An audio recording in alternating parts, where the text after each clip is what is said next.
Chapter 2. Teach your mind to work for you. Do you know that your mind can either work for you or against you, depending on how you train it?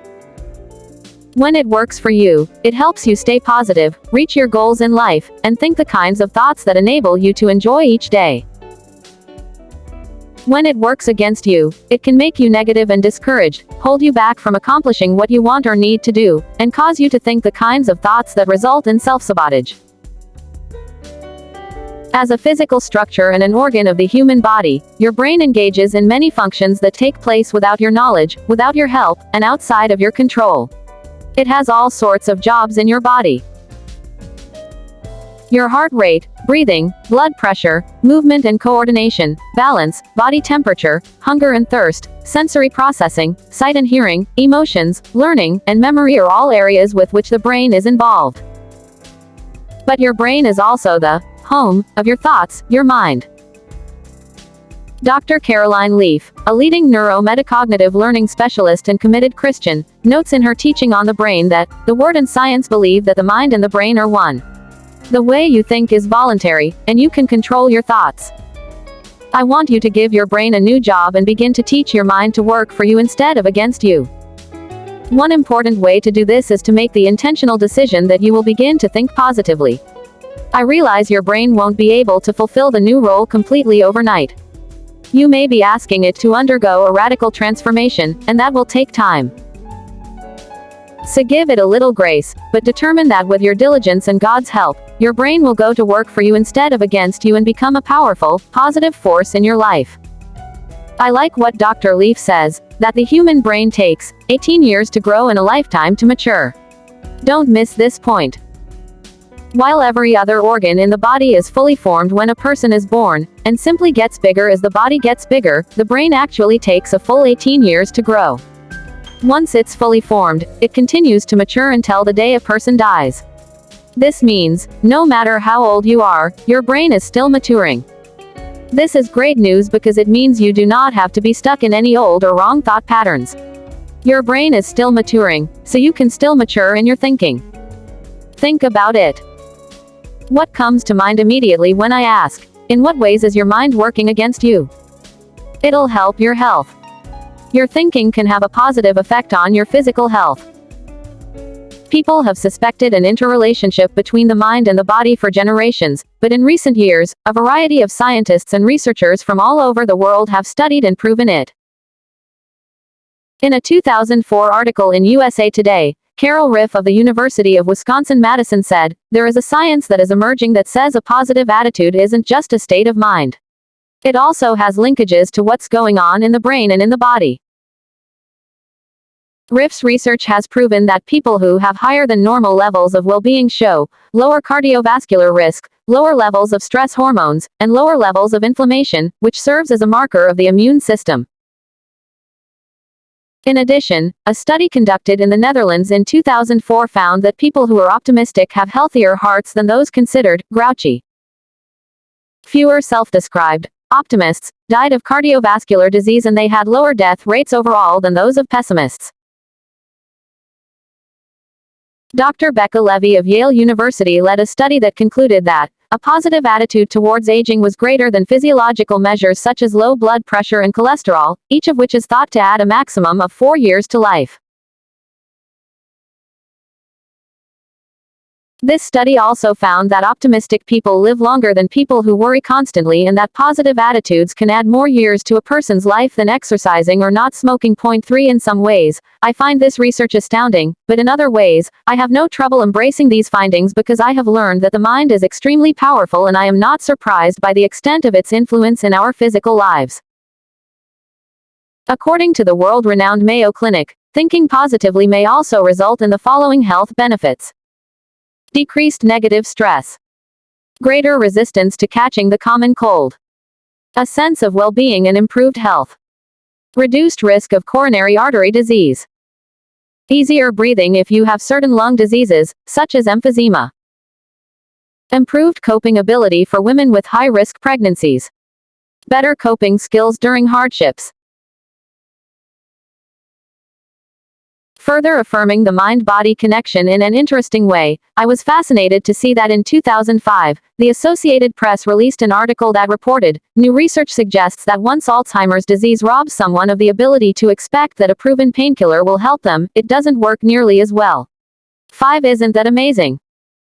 As long as people are able to think painkillers work, these medicines seem to help us, but when we stop thinking they are effective, they actually stop being effective. Our minds are incredible. We know positive thinking is good for our attitudes and emotions, but the research I have referenced in this section, plus an enormous amount of research available in various forms today, clearly indicates that positive thinking is also extremely beneficial to our physical well-being. If we want to live healthy lives, we have to have healthy minds, and that starts with thinking positively instead of negatively. The results of positive thinking.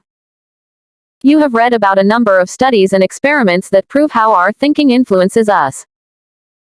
One case I find especially interesting is an experiment conducted by an MIT professor named Dan Ariely and some of his colleagues. They established a bogus testing facility where they asked people to undergo a series of electric shocks before and after receiving a certain pain reliever. The participants first received shocks with no pain reliever and then took pills called Veladone RX before receiving the shocks again.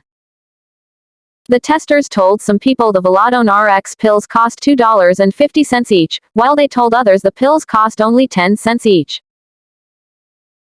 Almost all the people who thought the pills cost $2.50 each reported pain relief when they got the second series of shocks, but only half of those who thought the pills were 10 cents each reported any relief at all. The truth about Veladone RX. The pills were nothing more than vitamin C tablets. 0.6 watt was the key to Dr. Ariely's experiment. People think expensive products work better than inexpensive ones.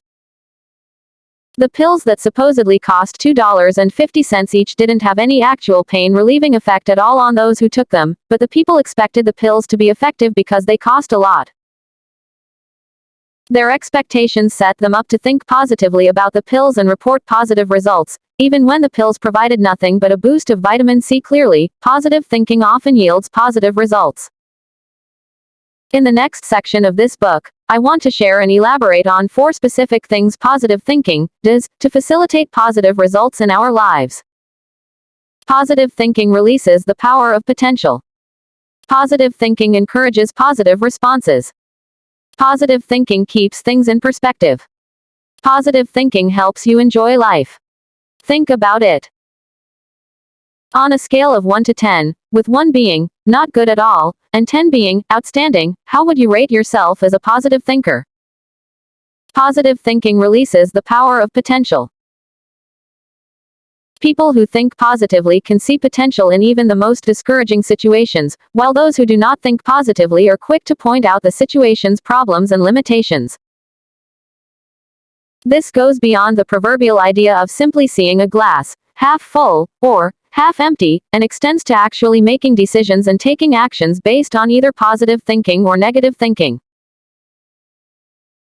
One of the best stories I know about how positive thinking releases the power of potential took place centuries ago, when many parts of the ancient world were still unsettled.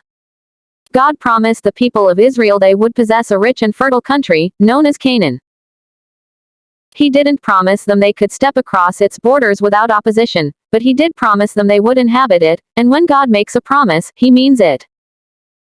Taking God at his word, the Israelites appointed 12 men to go into Canaan to spy out the land and bring back a report. Upon their return, 10 spies admitted that the land flowed with milk and honey, and acknowledged that the fruit in Canaan was large and beautiful, but then remarked that the land was full of giants who would be impossible to overcome. They allowed the presence of the giants to detract from the promises of God.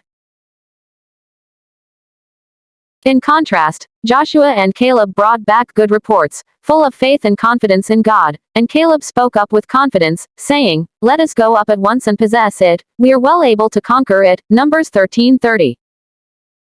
The 10 spies thought the giants in the land were too big to kill, but Joshua and Caleb thought they were too big to miss. Joshua and Caleb were the only 2 men who were positive in the face of opposition from the giants.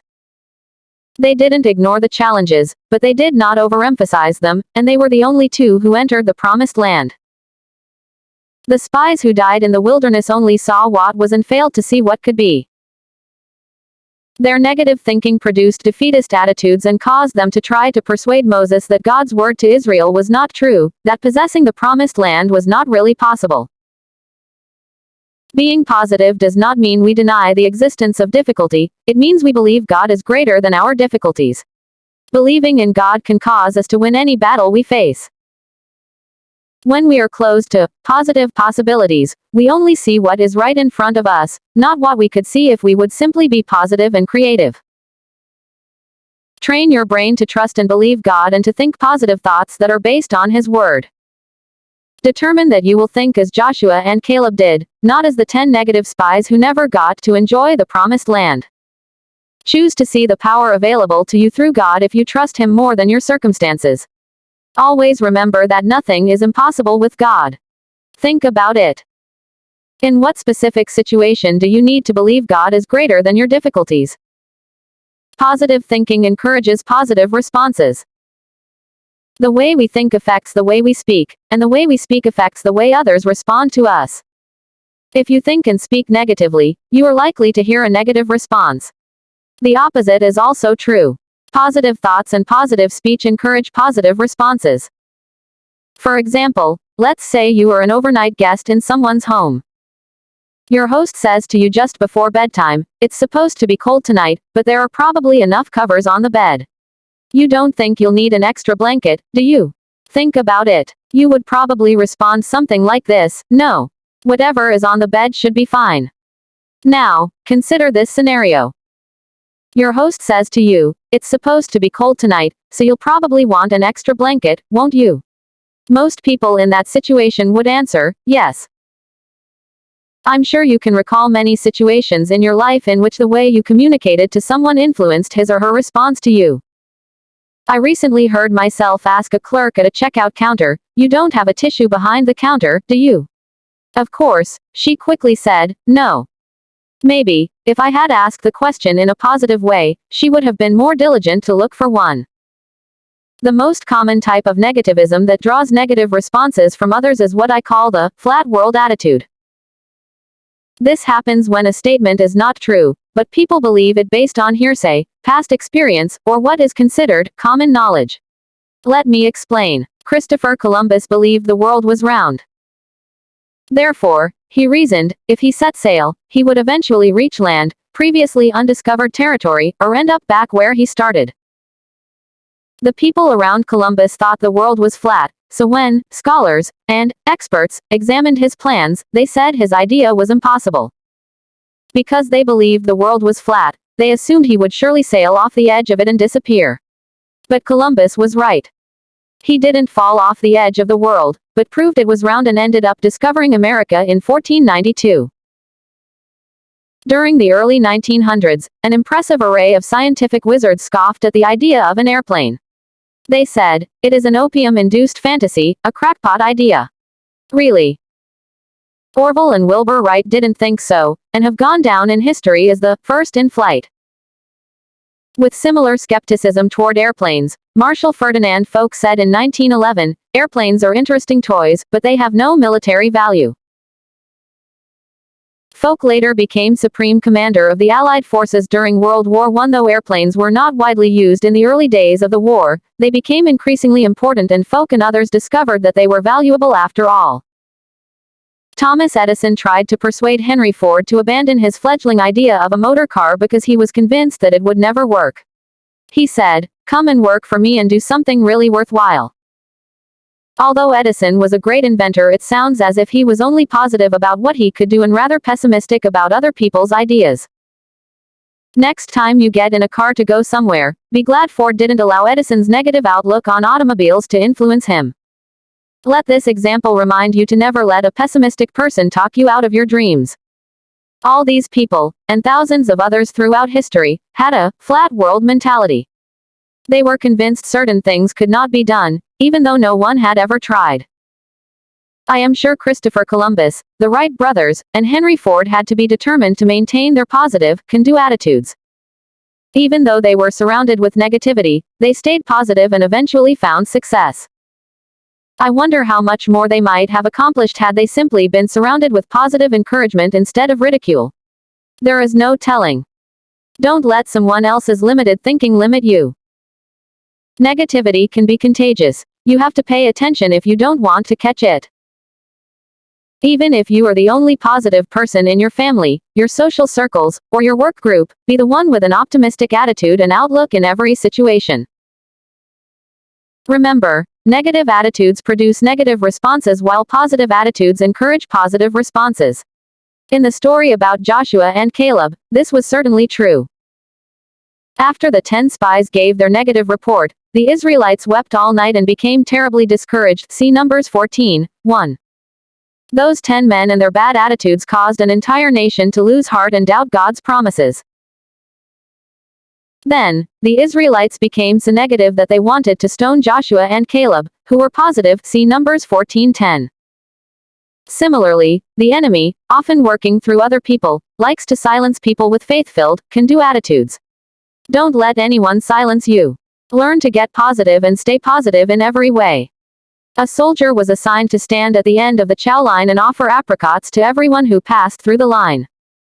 He decided to test the theory that the way people ask questions impacts the answers they receive. To the first 100 men who came by him, he said, "You don't want any apricots, do you?"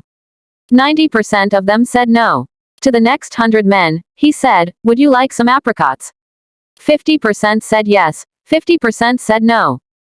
He changed his strategy slightly for the next 100 men, asking them, "Would you like 1 serving of apricots or 2? 40% took 2 servings and 50% took 1. By simply changing the way he asked the soldiers about the apricots, he saw a complete turnaround in the percentage of men who took apricots. Take a lesson from the soldier. Learn to be aware of the way you think and the way you talk to people. Train your mind to think positively toward every situation and train your tongue to speak positively to everyone you meet. Think about it. Can you remember an occasion when your negative attitude provoked a negative response? How could you have been more positive in that situation? Positive thinking keeps things in perspective. As I said in Chapter 1, thinking positively helps us keep things in perspective.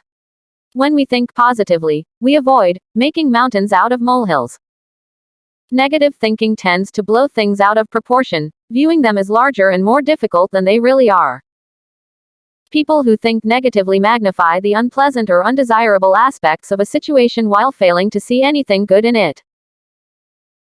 I believe every person's life and even his circumstance includes more right than wrong and more good than bad if he simply determines to think positively about it and look for the good elements in it. You see, I still believe that God is bigger than the devil. Think about it. Have you made a mountain out of a molehill lately? Is there something in your life that you are blowing out of proportion? Positive thinking helps you enjoy life. Years ago, a man named Captain Edward A. Murphy was working on a project for the United States Air Force. He became angry and cursed a technician who made a mistake, noting that, if anything can be done wrong, this man will do it. Over time, such thinking became known as Murphy's Law, which basically states, nothing is as easy as it looks, everything takes longer than you expect, and if anything can go wrong, it will, at the worst possible moment. How negative. Who could enjoy life if they lived according to Murphy's Law? They would always expect the worst, so they would probably get it. I believe God has laws that completely disagree with Murphy's Law. The world may expect Murphy's Law to operate in their lives, but we need to resist that kind of negative thinking and embrace God's law instead, which says something like this: if anything can go right, it will. Nothing is as difficult as it appears. Everything is more rewarding than it appears. If anything good can happen to anybody, it will happen to me. Negative thinking always produces a negative life. How much more could you enjoy your life if your thoughts agreed with God's law, not Murphy's? God has a great life for you, one He wants you to enjoy thoroughly and live to the fullest. I challenge you to live by God's law and consistently fill your mind with positive thoughts. Think about it. In what specific circumstance do you need to start believing God's law instead of Murphy's Law? Don't let the positive become negative. See the big picture. When we focus excessively on the negative elements of a certain situation to the exclusion of its good aspects, we are filtering out the positive and exaggerating the negative. Very few situations are 100% negative. Most of the time, we can find something good in every circumstance, even if we have to be really diligent about it. Let's say you are a stay-at-home mom with young children and your husband leaves the house for work each day. Your 4-year-old colors on the walls, cuts holes in his new pants, kicks his sister, and spills grape juice all over your freshly cleaned carpet. Let's also say he finally learned to apologize to his sister without being reminded, confessed to cutting his pants instead of saying, "The dog did it," makes an attempt to clean his room, and says you are the best mom in the whole world. To say he was absolutely horrible all day long and forget about his good moments would be filtering out the good, and it would leave your mind with nothing but negative thoughts. Though there certainly would have been some negatives about that day, it had its positive experiences too. I can't emphasize too strongly how important it is that you resist the temptation to characterize something as totally negative or to focus excessively on negative aspects of a situation. Look at the situation as a whole and find something positive about it. That will help you become a positive person. Think about it. What is the most negative situation in your life? Now, list 3 positive things about it. If you are not used to doing this, it may stretch you, but try anyway. Don't make it personal. Automatically blaming ourselves when something goes wrong or thinking everything that goes wrong is intended against us as individuals is called personalizing, and it makes positive thinking very difficult. This happens often with young people on sports teams, when they miss the last shot, goal, or run of the game and feel they are solely responsible for a loss. They need to realize that both winning and losing are team efforts. It takes a whole team to win. It takes a whole team to lose. Even if one individual missed the last opportunity to win the game, there were many others missed along the way that added to the end result. Similarly, let's say a group of women decide to gather for lunch and at the last minute, Julie cancels. If Susie is one who takes everything personally, she will automatically assume Julie didn't want to be with her, when in reality, Julie may have had a family crisis, an unexpected house guest, or a dental emergency. Think about it. When was the last time you blamed yourself for something that wasn't your fault? Was there another way you could have viewed the situation that didn't make you the villain? Do you get your feelings hurt a lot? Could it be that you are personalizing some situations? How can you avoid that in the future? Anticipate the best. One of the world's largest shoe manufacturers sent 2 market researchers, independent of one another, to an underdeveloped nation to find out whether or not that country was a viable market for them. The first researcher sent a telegram to the Home Office saying, "No market here. Nobody wears shoes." The second researcher sent a telegram back home saying, "Unlimited potential here, nobody has any shoes." I am sure the second researcher went on his trip expecting to send good news back to his employer, and he did. He could have perceived the fact that everyone in the nation he visited was barefooted as a challenge or an obstacle, as the other researcher did, and then his attitude would have been negative. But because he anticipated the best, he saw the situation in a positive light. In any situation, a habit of thinking about what can go wrong or envisioning worst-case scenarios is a bad habit that needs to be broken. Let's say you and a friend are planning a hiking trip. Most hiking trips have their challenges, but the person who will be able to overcome the challenges is the one who expects the trip to turn out well and is determined to enjoy it. The one who thinks, well, maybe it is a beautiful trail, but it's full of mosquitoes and it'll be hot and my feet will hurt after a while. And what if we get lost and can't find our way back? Is doomed to have a long, miserable day. This person has already decided not to enjoy the journey before it ever begins. Many things in life come with challenges, but most of them can be overcome with a positive outlook that expects the best. Think about it. Think about a challenge you are facing right now. How can you expect the best? What are 2 good things that could emerge from this challenge? Accept a few grays. If we want to stay positive, we have to realize that everything is not black or white. Life has some gray areas, some in-betweens. Everything can't be perfect all the time and everything isn't horrible all the time. Deciding to skip a meeting or social event simply because you were running 5 minutes late or have a blemish on your face, canceling an entire trip because a flight is delayed, or feeling like a terrible human being over one innocent mistake is a way of thinking known as polarizing, and it leads to frustration and negativity. To stay upbeat about life, accept that you won't be perfect all the time, and neither will the people or things around you. If we expect perfection out of life in general, we usually tend to expect the same thing from people. That type of unrealistic expectation not only meets with a great deal of disappointment when our expectations are not met, but it also places unbearable pressure on people we care about and can eventually destroy relationships. Why not give people a break and stop demanding something from them that they have no ability to produce? The Apostle James said that we all often stumble, fall, and offend in many things. See James 3:2. So if we all make mistakes often, why not realize that it is part of the human experience and relax? Think about it. In what specific ways do you need to be more accepting of the imperfect areas in your life, or in the way someone else's imperfect areas affect you?